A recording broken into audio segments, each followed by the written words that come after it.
The Broncos make the much anticipated move of releasing Russell Wilson. What does that mean for them, and what does that mean for the future of Russ? Plus all kinds of other stuff going on right now. It's the Locked On NFL podcast. You are Locked On NFL, your daily NFL podcast. Part of the Locked On Podcast Network, your team every day.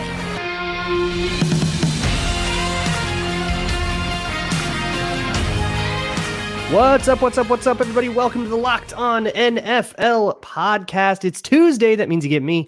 I'm Luke Braun here with David Harrison, talking about the latest major stories. Tons of stuff came out on Monday, and we are here to discuss all of the fallout. Today's episode is brought to you by FanDuel. Make every moment more.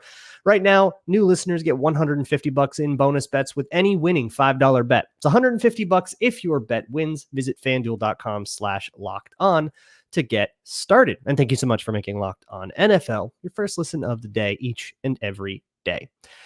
So the big bombshell of Monday, amongst a whole bunch of other news, Mike Evans re-upped with Tampa Bay. We'll get into that, as well as our yike and like of the week. But Russell Wilson officially going to be a free agent. The Broncos will wait until the league year turns over on March 13th and then release him after that. They're doing that for cap reasons, because that's when you have to release someone to truly designate them a post-June 1st cut. And the Broncos have to do that for cap reasons. They will incur in total, spread over the next couple of years, $85 million in dead cap by doing this. They signed Russell Wilson to an extension, and he did not make it to the beginning of those extended years. He just played out the last two that were already on his contract from back in Seattle, and now they are cutting him. This did not go well at all for the Broncos, who gave up several first-round picks, including one that turned into Devin Witherspoon, Noah Fant, Drew Lock for the Seahawks, who have gotten tons of utility out of all of those guys. And the Broncos are just sort of left high and dry. They have a very barren roster after 2024, and they have a huge dead cap burden that is going to hamper their rebuild. And they don't exactly have a whole bunch of rookie deals and young players coming up because they traded away all of their draft picks. It's a little rough in Denver. Yeah, no, it absolutely is rough for them. And it's rough for Russell Wilson, right? Like, this whole thing was supposed to be kind of like the Bill Belichick and Tom Brady scenario of which one was more important in that relationship. Was it the coach? Was it the quarterback? And then the power struggle between the two. But I think that, like, Luke, when you look back on Bill Belichick and Tom Brady and their quote unquote power struggle, I think people almost look at that as almost like a chess match, right? Like two people who are really in control, really good at what they do, just kind of making strategic moves, trying to protect their legacies and all this stuff. But I think when you look at Russell Wilson and Pete Carroll, it's almost like Pete Carroll was probably playing chess, but Russell Wilson was like playing dodgeball. I don't know. Like, he definitely comes out of this thing looking a lot worse for it, not just on the field. I mean, like you mentioned, like, doesn't even get to the extension. You know what I mean? Like, that's like a first round pick, not even getting to the 5th year option decision, like where Justin Fields actually may find himself here pretty soon. It's one thing to have your 5th year option declined. It's another thing to have the team just completely get rid of you before they even have to make that decision. And I think that's kind of the free agent or NFL veteran trade equivalent here in this situation. And I really just think that not just as a player, but also just his public persona, man, is just taking a really big hit. And I know that Cody Rourke of Locked On Broncos specifically has kind of defended Russ and you know, trying to, like, kind of, I don't want to say shield him, but kind of like fighting back a little bit on like the personal, like, personality attacks that Russell Wilson has kind of gone through since the trade happened, or even shortly before the trade happened. But I think that really just kind of, in a holistic sense, Russell Wilson's image has certainly taken a hit here. And I think that for the Denver Broncos now, because you look at them, I mean, you talk about a really good quarterback class, but you're picking 12th overall. 4 of these guys might go in the top 10. I know that a lot of people look at JJ McCarthy and say he's probably a 20th range type of player in most drafts. But with the work that he's done, with what he's been able to do in Indianapolis, he may work his way into the top 10. So if you're the Denver Broncos, you're now in a situation where you've already given up a lot to get this quarterback that you're now moving on from, eating all this dead cap space. And if you want to get a new sexy young quarterback, you're going to give up even more. And it's just a terrible situation all around. I guess, you know, Luke, like, which side of this made the worst mistake? Because Russ had options, right? Like, Russ didn't have to go to Denver. He chose to go to Denver over some other teams, including Philadelphia. So who do you think messed up the most in this situation? I still think it's the Broncos. Honestly, I like a lot of what is gone wrong with Russell Wilson has been because of what happened on the field. And I'll leave all the personal stuff to Cody. Yeah, I don't want to speak on that, but because of what happened on the field, because of deficiencies in that offense and things that Russell Wilson did that were like, he threw bad interceptions, like he played poorly. I don't know if you go to a different place and you necessarily get rid of all of those mistakes, and you might just be dealing with this with another team. But the Broncos, I mean, they went all in the GM's second year, George Payton's second year as GM of the Broncos, mortgaged everything for Russell Wilson. And yeah, they're moving off it fast. So after a couple of years, they will have this in the rearview mirror and they will be moving on, but it's going to get worse before it gets better. And there's not a lot that Denver can do about that. They've put themselves into a really bad spot. And to be honest, like, look, Peyton is going to get the chance to try to rebuild here, but I don't know how patient Broncos ownership is going to be here with this particular iteration. And honestly, one of the biggest mistakes that Denver made was hiring Nathaniel Hackett to pair with Russell Wilson right away. That was not supposed to be a 1-year lame duck.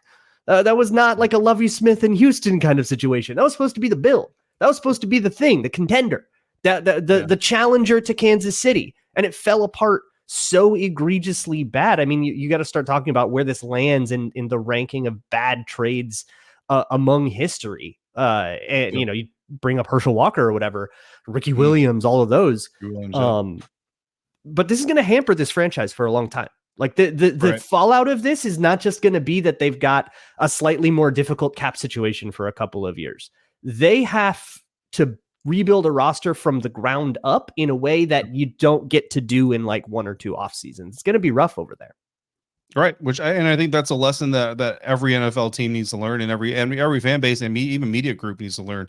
Luke, as you look at this Denver Broncos team, like you said, they went all in on a relatively new GM. They went all in on this quarterback. They mortgaged their future and said this is what's going to make it work.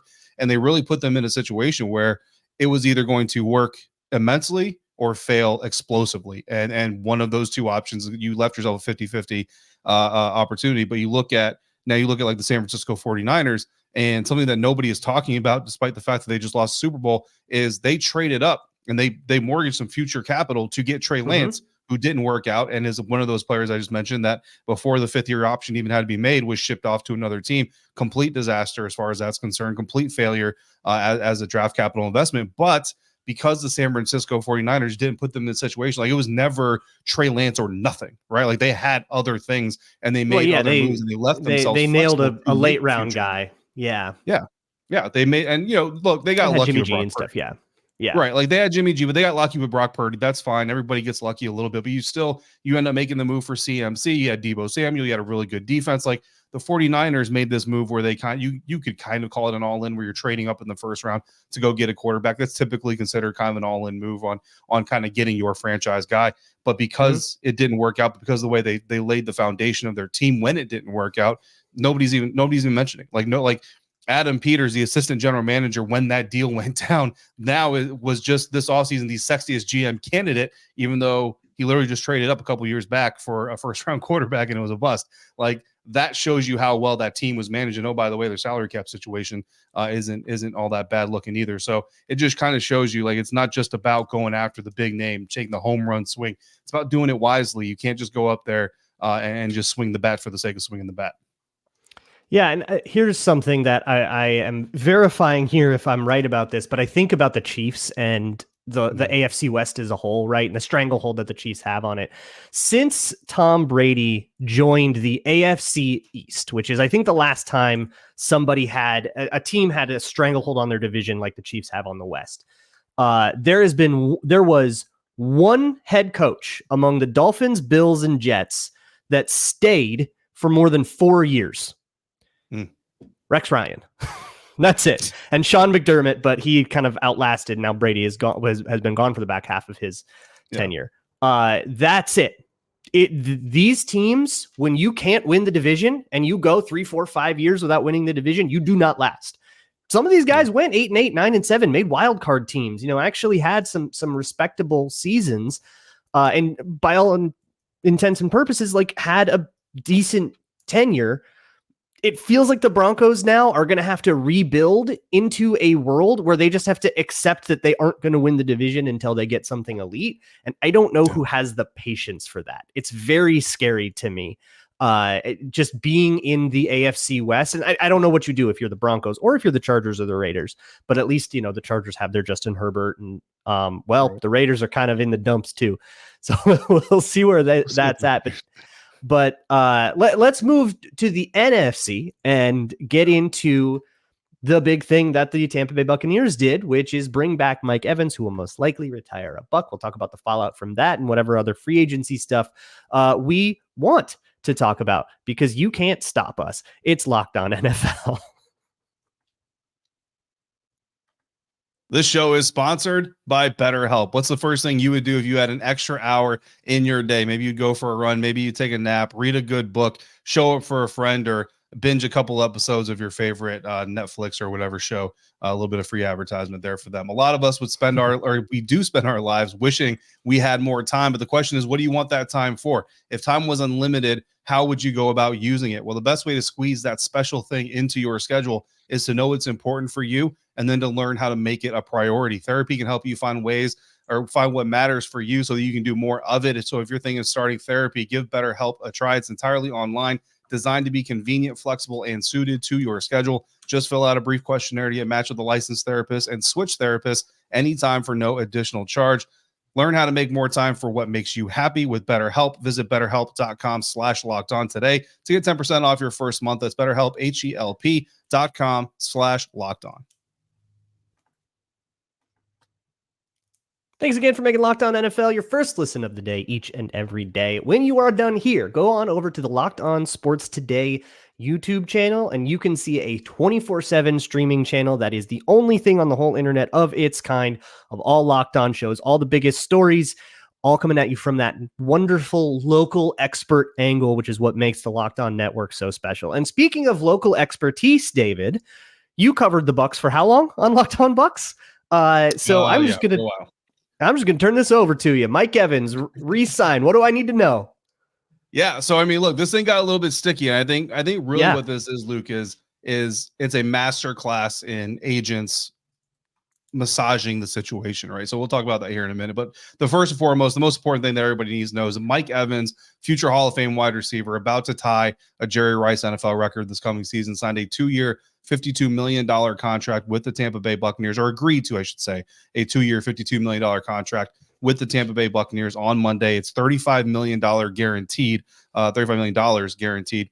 So obviously the rest of that is incentives and et cetera, et cetera. But the bottom line is Mike Evans returning to the Tampa Bay Buccaneers, given the cap situation and the fact that Mike Evans actually already counts for a little bit of dead money towards what the Tampa Bay Buccaneers 2024 cap figure. I expect the majority of the cap hit to actually come next year. And what you're probably looking for next is a new contract for quarterback Baker Mayfield.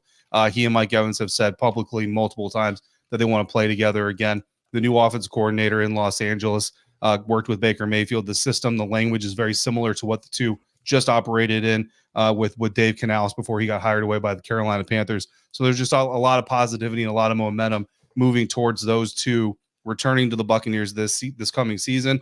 And Mike Evans not only continuing his career, but potentially finishing his career with the Buccaneers. For those who don't know, because the Buccaneers don't get a lot of pub unless Tom Brady is there for 3 years, Mike Evans, currently the NFL record holder for most consecutive seasons with 1,000 yards receiving to start a career. And he's got 10 of those, all 10 of his seasons so far. So he does it again. He'll extend that record to 11. The previous record was 8, held by Randy Moss. Obviously, he broke that a few years ago, just looking to extend that. But also, Mike Evans only the second receiver in NFL history to have 10 straight 1,000-yard receiving seasons. The other one, Jerry Rice, who had 11, which is the current record. So Mike Evans is going to try to tie that record next season. He's going to try to do it with Baker Mayfield.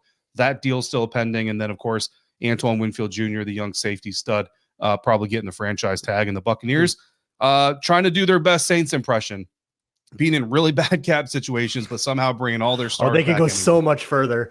They're not close to the Saints yet. The Eagles are the only team that are like close to where the Saints are in terms of their like weird cap sorcery. The Bucs could push this a lot further, but I don't know if they'll necessarily have to, especially if it's Baker, with how much the cap is going to just eclipse the contract that Baker will get. he'll get a good contract for a quarterback, but I think he's going to get outpaid. He might get outpaid by like non-quarterbacks around. Like he might not get Nick Bosa money, the cap will outpace that. And I think the Bucs will be able to sort of work their debt down just fine. I wouldn't be worried about it, but that's an outside perspective. I was going to ask if Mike Evans is coming back. For one, that's fantastic to me. I love it when you get those kind of Ring of Honor style players that play their whole career with one team. I think that just kind of rules. I do not need the funny image of like Mike Evans in a Saints jersey. Like I don't need it. No. I don't need the weird like Jerry Rice Seahawks thing. No more of this. Just have your place, right? If that team values you and you value them and it works for the whole career, I think there's something so beautiful and rare about that. But I was going to ask about Baker. What is the deal with him? He is currently a free agent, yeah? Or is it just that contract stuff voided? Is he? Yeah, there's rumors coming around from New England about him, or maybe other places that are looking for that sort of bridge quarterback. That's sort of that are going to draft someone eventually, but maybe aren't in the right place to, like the Steelers. What's the deal with Baker Mayfield? Where are we at there?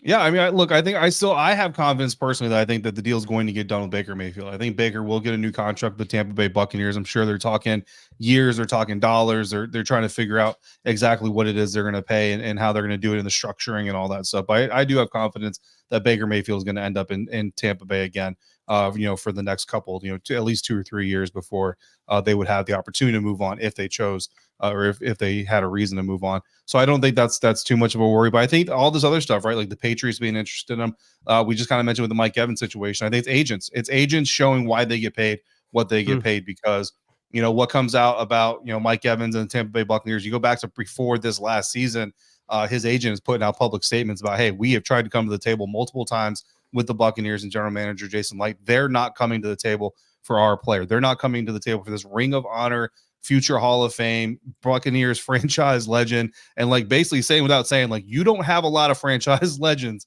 You need to keep and take care of the ones that you do get. And that really got the fans behind Mike Evans and behind his agent and just kind of screaming at the Buccaneers to get this thing done. And then as the season comes to a close, I remember in Detroit, we asked him in the locker room about his deal, and he said, look, for right now, I'm going to kind of take it easy. After the Super Bowl, we'll come back to the table. We'll talk. Well, Super Bowl came and went. They sat down, they talked. They didn't come to a deal immediately. And the next thing you see is these reports coming out of Mike Evans is going to test free agency. Mike Evans is going to go out there and look.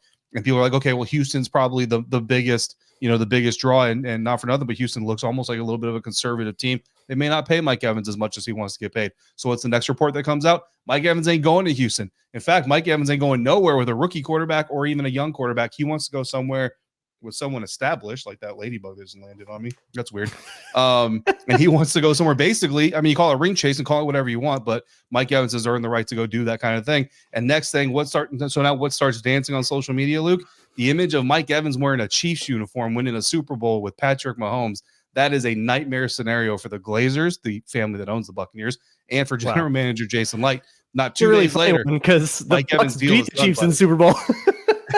I mean, imagine if the Bucs met the Chiefs in the Super Bowl. What would happen? But now Mike Evans, think about it, get his 11th straight 1,000-yard season with Patrick Mahomes, tie Jerry Rice, extend his own current record, help the Chiefs win a 3rd straight Super Bowl, the only team in NFL history to do so. Mike Evans is not known as a greedy person. I promise you, he probably would have taken a lesser deal than he would have from another one of these teams in order to be able to help facilitate that. That is, again, that's a nightmare scenario. If you're the Buccaneers, you let that happen. So it's no coincidence, I think, that a couple of days later, now the deal is done and Mike Evans is heading back to Tampa. And I think Baker Mayfield's agent is doing some of the same stuff. Hey, the Patriots are interested. Hey, these other teams might be interested. Now that Russell Wilson is out there, it's like, what does that picture look like? You know what I mean? But yeah, I think that these agents have done a really good job. I'm sure James Jarko, Locked On Bucks, is going to have a lot more to say about that situation. But I definitely think that Mike Evans is very happy with his agent right now. It's kind of funny because quietly the Tampa Bay Buccaneers have the longest running streak of division championships in the NFC. nobody's going to beat the Chiefs one over there in the AFC, but in the NFC, I mean, the Bucs have quietly taken the NFC South by storm a little bit. And I think part of that too is that those teams elsewhere in the NFC South have been in the middle of these like bumbling rebuilds, and Carolina is having this disastrous thing go on right now. And you're wondering if they just whiffed on the 1 overall pick. I wouldn't go that far, by the way, give them some time, but Atlanta, whatever, I don't know what's going on in Atlanta. The Saints are doing their thing of trying to make the cap work with Derek Carr and all that stuff. It does kind of feel like, if I'm Tampa Bay, I don't know if this is the time to like blow it all up and try to rebuild. Strike while the iron is hot and get some home playoff games and see if you can get something weird to happen, just like something weird happened in 2020. And I know you don't have Tom Brady anymore, but hey, Baker Mayfield just won a playoff game. Let's see what happens, right? Yep.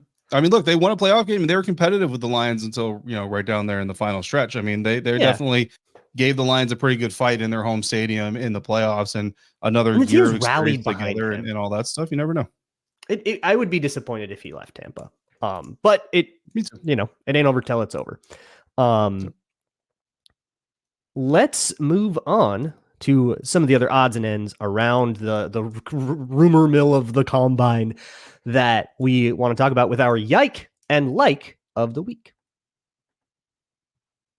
Today's episode of Locked On NFL is brought to you by FanDuel, who wants you to get buckets with your first bet on FanDuel, America's #1 sports book, because right now, new customers, you're getting $150 in bonus bets with any winning $5 bet. That's $150 if your bet wins. Right now, if you're into the NBA futures, the Boston Celtics, the Denver Nuggets are currently your top 2 favorite teams to win the NBA Finals this season. The Boston Celtics coming out of the Eastern Conference, the Denver Nuggets, the defending champions, coming out of the Western Conference. If you want football futures, the San Francisco 49ers, who we just talked about a little bit earlier here, are favorites currently to win Super Bowl 59 down in New Orleans, Louisiana, with Locked On Saints host Ross Jackson, probably enjoying all the festivities there this time next year. The Kansas City Chiefs, trying to win 3 straight, are the second favorite team, the top team out of the AFC. So you can bet on either one of those teams, all your NBA teams, all your NBA players, or you can look even further into NFL futures, whatever you want. Quick bets, live same game parlays, exclusive props, even more stuff. All you got to do is go to FanDuel.com/lockedon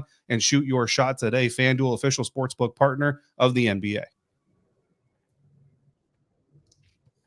Moving along here with our yike and like of the week. It's our Tuesday tradition here on the Locked On NFL podcast.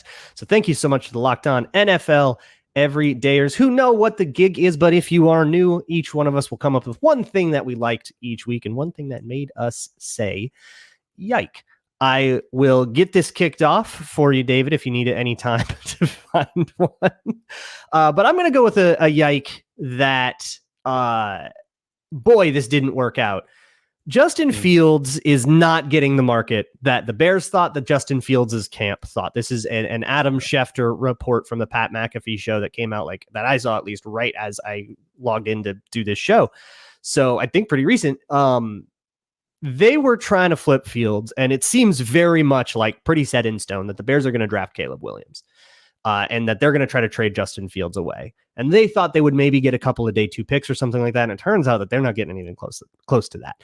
So we'll see what happens. I mean, he'll end up somewhere. But boy, if you look back at the way that people reacted when the Bears traded up to get Justin Fields, I think they got him 11th overall. And people thought that Justin Fields was going to go 3rd to the 49ers once they traded up, which there's another big yike for you with Trey Lance, Mac Jones, and now Justin Fields all flaming out. Mac Jones being the only one of those 3 to actually complete his rookie contract with the team that drafted him is kind of crazy. And now Justin Fields might get flipped for a 4th, just like Trey Lance did. Like, those guys kind of just like had the same amount of success with the teams that drafted them. That's pretty rough to go 2 first-round picks, sink it into a guy, completely ruin him by a ton of roster building malpractice. A lot of that's Ryan Pace's fault. And I know the bad man is gone, Chicago fans. But that whole fiasco, good for them that they get to kind of restart with Caleb Williams and hope that they can develop a quarterback a little better this time. But to me, that gets one yike. Yeah, that's a big one. And I like that you bring up kind of the draft class situation, because this is a really interesting conversation about how teams support their first round picks, not just quarterbacks, but their first round picks in general, and the plan that they have going for them. Right. I remember when Justin Fields was drafted by the Bears, And I don't remember if this was like a widespread opinion, but I know my opinion was this was basically the last desperate grasp of a staff that was about to get fired. Is like, let's cling to this rookie quarterback, hope he shows some future, some potential to say, hey, look, keep us around for more time. We got this thing growing, and it obviously didn't work out. And you almost go back to Mitchell Trubisky, and a lot of people were saying that Mitch Trubisky wasn't put in a scheme or an operating system that really accentuated his strengths. Justin Fields has kind of been in the same situation. So you look at a team in the Chicago Bears that's had two quarterbacks that, Mitch isn't as athletic as, like a Justin Fields is, but he can move a little bit. And a lot of the complaints, again, this is from an outsider standpoint, I would love to see what Lauren Cox of Locked On Bears has to say, but like a lot of the things that I've heard is these teams don't do a good job of setting these quarterbacks up for success with their skill set. And then you're talking about drafting a guy like Caleb Williams, who loves to move and throw off platform and do all these things outside the pocket. Right. It's like, if you messed up with Mitch Trubisky, keeping him in the pocket and not letting him kind of freelance a little bit, you handcuffed Justin Fields as an organization to begin his career. And by the time you even got to a situation where you were letting him move at least a little bit as part of the design of the play, he was pretty much already shell-shocked as far as I'm concerned, probably not trusting what's going on in the building anyway. Now you're talking about bringing in Caleb Williams. If you do the same thing to Caleb Williams, you're going to have the same result, guys. So if they do this, for Caleb's sake, they learn from those mistakes. Right. You know what I mean? So this whole thing is a yike for the Chicago Bears. I mean, I covered Jameis Winston with the Buccaneers, and trust me, the Bucs are just as much to blame for Jameis's downfall as Jameis is. But that's a whole different episode. And again, Locked On Bucs, James Jarko, you can ask him about that. He'll have plenty to say about it too. But I'm going to get to my yike, and actually has to do with Caleb Williams, so it kind of has to do with Chicago Bears as well, Luke. It's the first question that Caleb Williams got asked during his press conference at the NFL. That was so bad. So we're all standing there in this giant scrum. I decided to wear like a thicker button-down shirt because I'm stupid, and it's quarterback day, so I know I'm going to be standing in this scrum. I run hot because I'm a big dude already.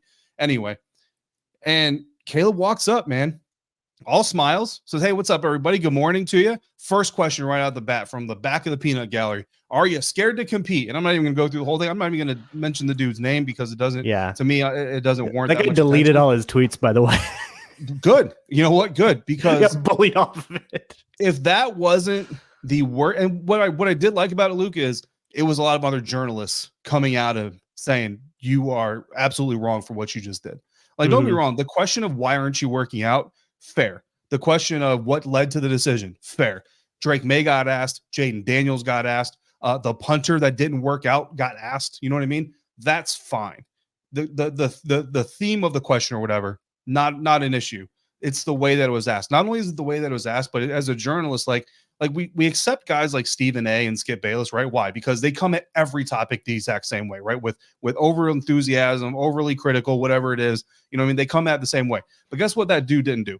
He didn't hurl that question at Drake May. He didn't hurl that question at Jaden Daniels. He only hurled it at Caleb Williams. So that was very clear. And Caleb Williams was the last of those three quarterbacks to speak. So it's not like he did this once and someone corrected him and he didn't do it later. No, he had the opportunity to say, Jaden Daniels, are you scared of competing? Drake May, are you scared of competing? He didn't do it. He only did it to Caleb. To me, that shows a very clear bias as a member of the media there to talk to this kid. And bro, you're doing it right off the bat. And the rest of the media session, I believe, was kind of tainted by it. I mean, Caleb I think he was pretty respectful of the questions that were being asked from that point forward. Now you're on edge and you're not going to answer. Like, you're ruining everybody else's. Yeah. And it just sets the tone, and it's a bad look. And when people want to know why players don't want to talk to media more often, there you go. There's your example. You know what I mean? Exactly. So to me, that was the biggest yike. And I just, it's kind of been talked about on social media already. And I'm glad that all the journalists that were around kind of came out of the woodwork. Because not only did he ask the question, he was bragging about asking the question. Like the dude, like the lack of self-awareness there is just off the charts. But yeah, man, that's my big yike for the week. It's crazy. What I said about it at the time and what I'll repeat here as an interviewer, and I've been doing this. This is my 6th draft on the Locked On Network, and I did interviews in other jobs, interview settings, where your job is to coax somebody into talking about something on camera, right? Your job is to get answers. It is not to ask questions. You're just because you asked, and if you asked in a brutal way that made them not answer, you did not do your job and you ruined somebody else's opportunity to do that job. But that guy's just looking for attention. So I say we move on to somebody who deserves the attention as my like of the week. It is Jason Kelce. He will officially retire. He gave an impassioned retirement speech. I just want to take a moment to appreciate the tiny centers. especially in the middle. You're going up against nose tackles all the time. There is a specific way to play center when you are undersized. Jump sets to anchor, those kind of hop steps, being really good at leverage, being quick, being fast into space, and also just being the leader that the Eagles needed. Jason Kelce was there for 13 seasons? That was well before the Super Bowl 2017 season. He was a huge part of that, but he was also there in the futile times before that and some of the futile-ish times after it. Just nobody represents Philadelphia in a positive way like Jason Kelce does. Really appreciate his career. Probably quick into the Hall of Fame when he is eligible, if not first ballot entirely. Love that career. What's your like of the week, David? Well, I like your like, and real quick, I remember I was watching Zach Frazier, the center out of West Virginia, do his drills at the scouting combine, and I was like, that dude looks a lot like Jason Kelce, and I wonder how their measurements are. So actually, I'm glad you said that because I just looked it up, and yeah, Zach Frazier actually a little bit heavier than Jason Kelce, but the lineage of small centers is going to continue with Zach Frazier. We'll see if he can be as good. I'm going to stick with the scouting. I just talked about the scouting combine. I was in Indianapolis all week, so all I got is scouting combine on the brain. I want to give a like to JJ McCarthy. You know what I mean? I know he's not the top quarterback prospect, even the top three. You know what I mean? Like there's a very clear delineation there. But JJ went out there. Not only did he meet with every team, not only did he talk to the media, and I think he killed his media session. But he went out there and threw, and I think he had the best performance of every quarterback on the field, even though he didn't have the biggest arm by a long shot. But I think he had the cleanest performance, and I think that he's really set himself up nicely for this final stretch going in the NFL draft. I don't think he's going to jump any of the top three, but I certainly think he's put himself in a lot of conversations with a lot of teams, including my team, Locked On Commanders, Washington Commanders. I think trading back and maybe getting a quarterback later in the draft becomes a little bit easier after what you saw out of JJ this week. Kirk Cousins, possible Washington Commander per Adam Schefter. You got something interesting to talk about on your show, so why don't y'all go check it out now that you're done here with the Locked On NFL podcast. Thank you all so much for hanging out, and we will see you all tomorrow.